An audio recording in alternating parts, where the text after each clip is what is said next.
Hello, my name is Holly. Oh, hello, it's just me. My name is Holly, and I'm the children's librarian here at Alamosa Public Library in Alamosa, Colorado, and this is Storytime Online. It's time to share a story, a story, a story. It's time to share a story today with dinosaurs and knights in armor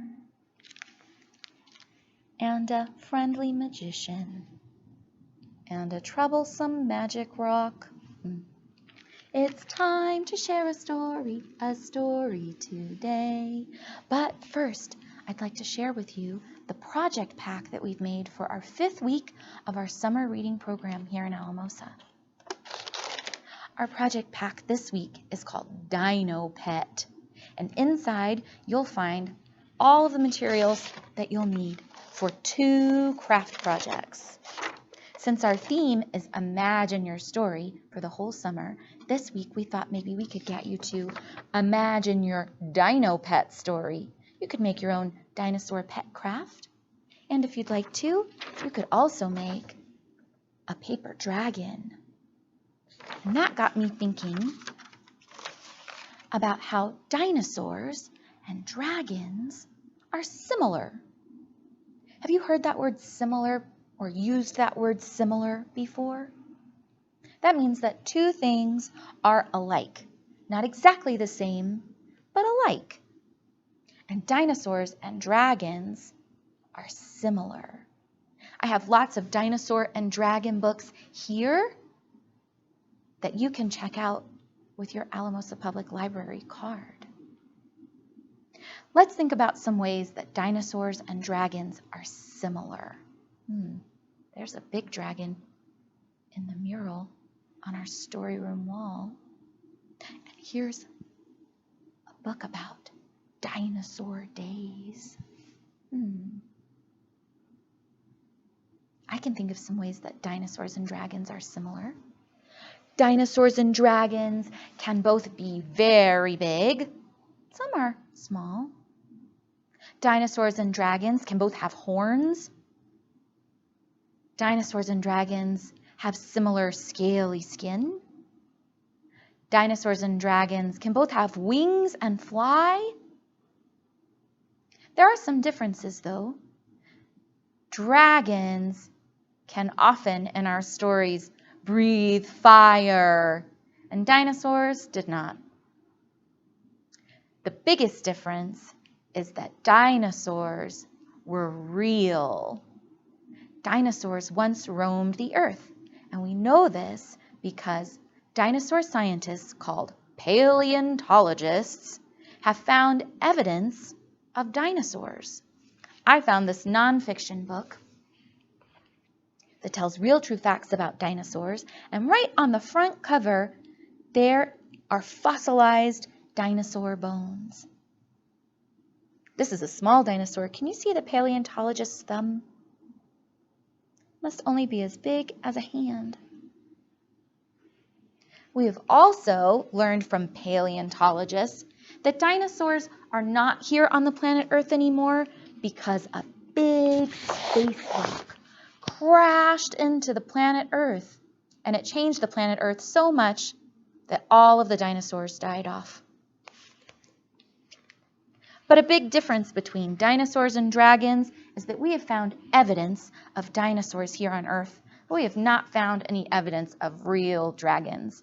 Dragons are in our stories from our imaginations. So, dragons and dinosaurs, similar and also different. For today's story, I noticed when I was reading it, and maybe you'll notice too, that the story felt familiar. There's a story that I know called The Sword in the Stone that is very similar to the book we're going to read today. You might know the story of The Sword in the Stone. Maybe you've seen a cartoon movie called The Sword in the Stone. The Sword in the Stone is about a young boy named Arthur who is a squire, an assistant for a knight. And when he's very young, with the help of his friend and magician Merlin, kind of like that guy in our mural, young Arthur learns that he is the only one who can pull the sword out of the magic stone. Many knights have tried, but only Arthur was able. And so, young Arthur becomes King Arthur and is the ruler of his land. And that is the story of the sword and the stone. There's lots of other action and adventure too. But the sword and the stone story is similar to this book. It's called The Legend of King Arthuratops. And there are knights in this story, but no dragons. All of the characters are dinosaurs. Let me read it to you and see if you can find some similarities between King Arthuratops' tale and the story of the sword and the stone. The Legend of King Arthuratops. This story was written by Mo O'Hara, and the illustrations were created by Andrew Joyner. There are lots of dinosaurs, and a castle, and a volcano, and something stuck in a magic stone. The Legend of King Arthuratops by Mo O'Hara. Once upon a time, 150 million years ago, in the misty swamps of Camelot, there lived 3 young dino squires training to be knights.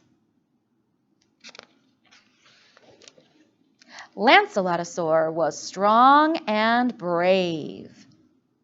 Guinevere Raptor was fast and fearless. And Arthuratops was, well, he was just Arthuratops. It was the Festival of the Stone, and dinosaurs came from all over the kingdom to try to pull the golden-ringed dinosaur horn from the magical stone. Similar. Whoever succeeded would be crowned king or queen. Who will pull the horn, Rexcalibur, from the stone? Merlinodactyl said, hovering over the crowd. Nobody, Lancelotosaur mumbled. No one ever does, Guinevere Raptor agreed. Maybe this year will be different, Arthuratops said. Camelot needs a strong and brave king. Guinevere Raptor growled. Or a fast and fearless queen, of course, she said. One by one, the dinosaurs tried to pull the horn. They tugged and twisted. They thwacked and thumped. One knight even tried sitting on the stone to hatch it like an egg, but no luck. One by one, they all failed.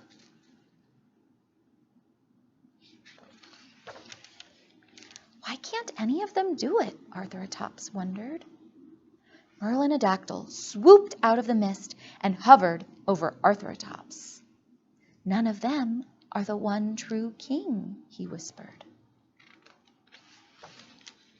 Dino squires, come at once, Sir Stompsalot demanded.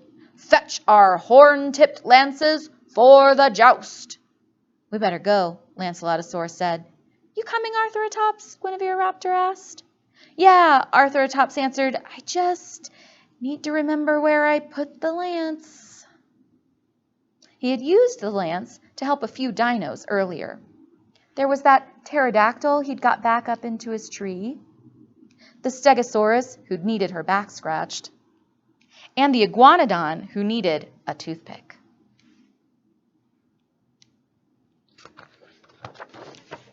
Aha! Arthuratops said, spotting the lance next to the iguanodon's toothbrush. But the horn tip was broken and covered in half-chewed pieces of fern. Ew!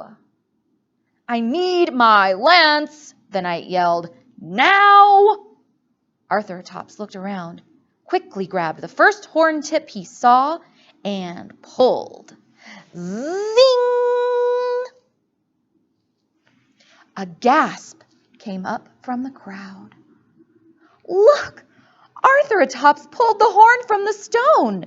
Guinevere Raptor shouted.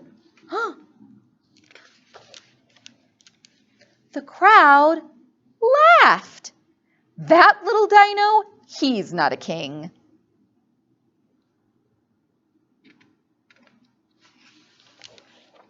Down swooped Merlinodactyl. "Who doubts that this young dinosaur is the one true king?" Every dinosaur raised its hand, except for the ones with tiny arms who just nodded and said, "Me." "He's so small. He's only a squire. He could never be our king."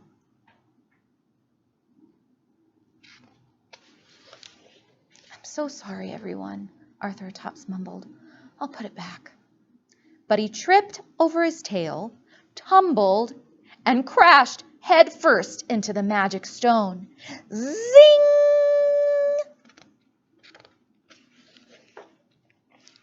I think I'm stuck." "Seriously?" Guinevere Raptor asked. "Only you could get your own horn stuck in the magic stone." Once again, all the dinosaurs tried and tried to pull out the horn. They tugged and twisted, they thwacked and thumped. Thankfully, no one tried to sit on Arthuratops to hatch him. "You have to believe that you are the one true king, Arthuratops," said Merlinodactyl. "You are the only one who can free yourself." "And what if I can't?" Arthuratops asked. "Then you are going to have to build up some strong neck muscles to carry that rock around." "I can't be the one true king. I'm only a dino squire," Arthuratops started to say.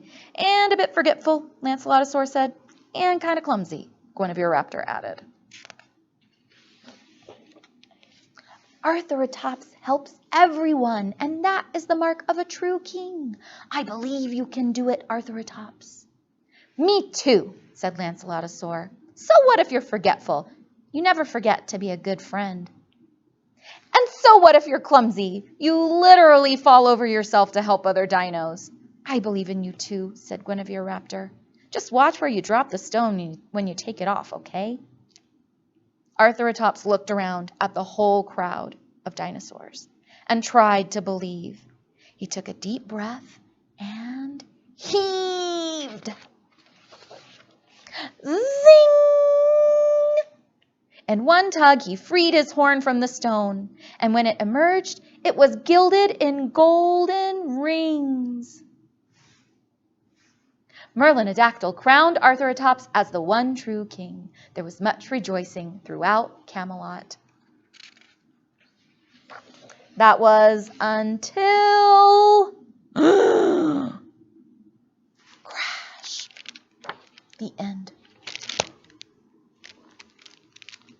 Did you notice some ways that the story of King Arthuratops was similar to the story about Merlin and King Arthur and the sword and the stone? I did.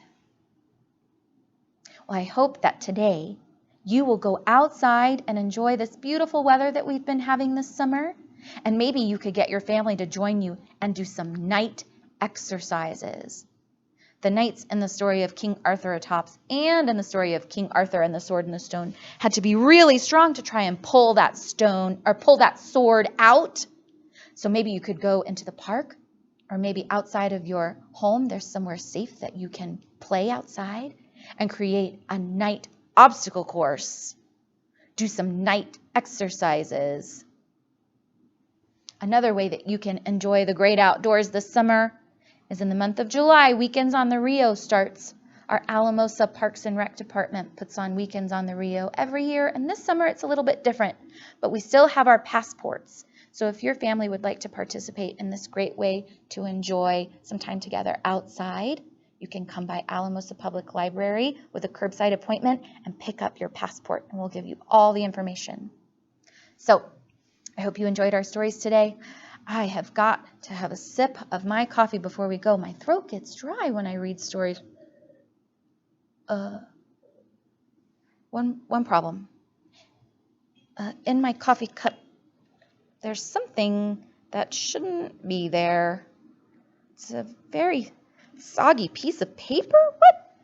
What is this? I don't think I'm going to drink that anymore. Don't usually find soggy bits of paper in my coffee cup. Do you know what this is? That little stinker. Larry the library gnome has left us another clue. In my coffee cup. I'll read you the clue, even though it's dripping a little bit.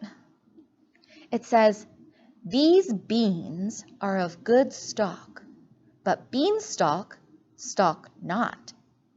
Jack mills all the groves, the giant pours his coffee pot."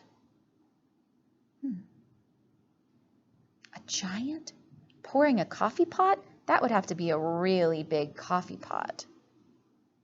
And beans, not beanstalk, but beans. Oh, maybe coffee beans.